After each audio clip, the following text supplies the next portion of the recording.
way you act, learn how to love.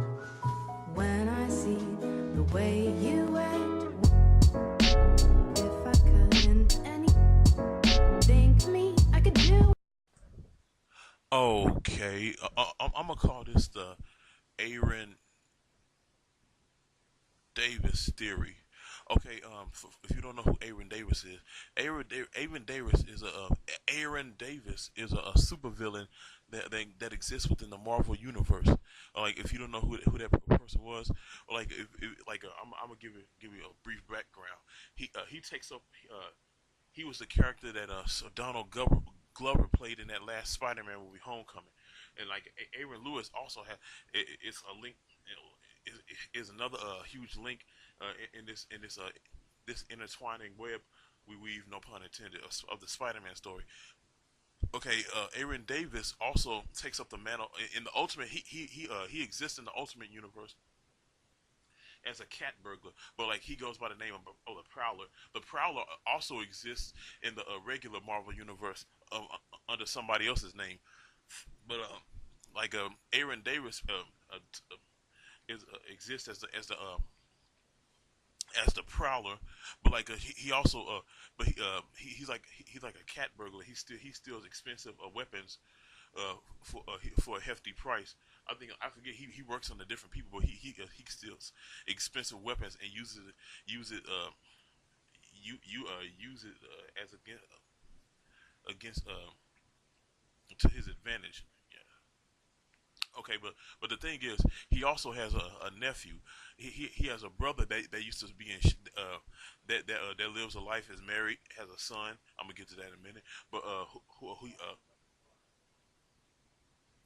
he like his brother Jefferson Davis used to work for Shield, but then Jefferson Davis also has a son named Miles. Like Miles, Miles looks up and admires his uncle Aaron, but he doesn't realize that Aaron is a criminal in real life. But then his one of his major gigs that forever changed his life and his nephew's life is when he broke into Oscorp and stole this red box, like this red box that contained some type of valuable item that they never revealed. But what he also came across was these genetically altered spiders that Norman Osborn was created in order to duplicate the DNA of the original Spider-Man. Well, Aaron leaves. He goes back home. The next day, his nephew Miles comes to visit him. But what Aaron didn't realize is that his one of those genetically altered spiders uh, fa-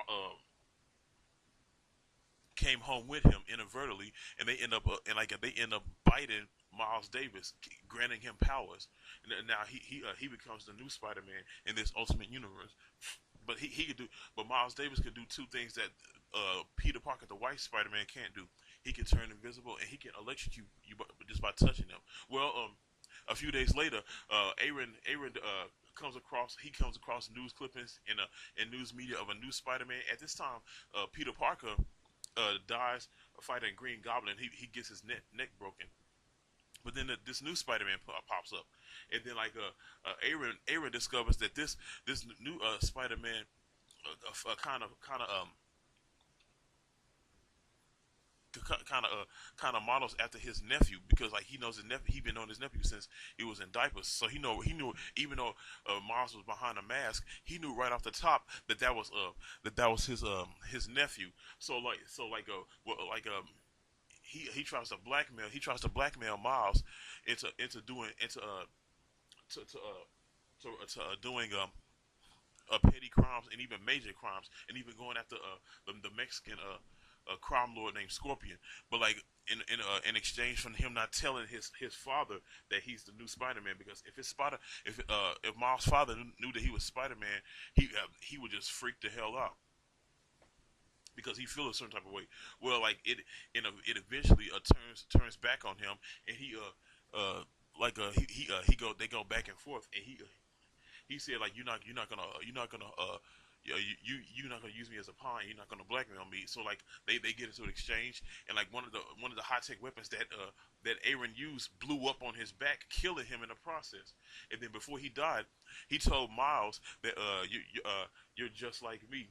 And then he faded out. But then just later on down the road, he's later resurrected, like a lot of these characters, and he takes on the iron the iron spider mantle, in order to create the regroup the Sinister Six. Okay, like and like you asking why am I bringing up this story? Because the thing is, the theory is we all have had that one uncle or that one relative who's a criminal, is into a life of crime, is a crook, but like some of them, if they don't want to be found out or they don't want to be revealed or they know something about you, they'll try to use that to their advantage in order to not mess their stuff up. So they'll try to blackmail you, or they try to coerce you into doing that dirt for them or with them. But like it eventually backfires because crime does not pay.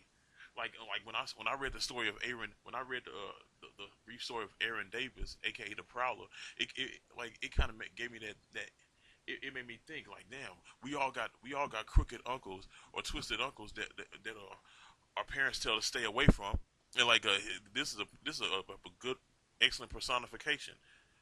That's all I got to say about this. That's a theory of Aaron.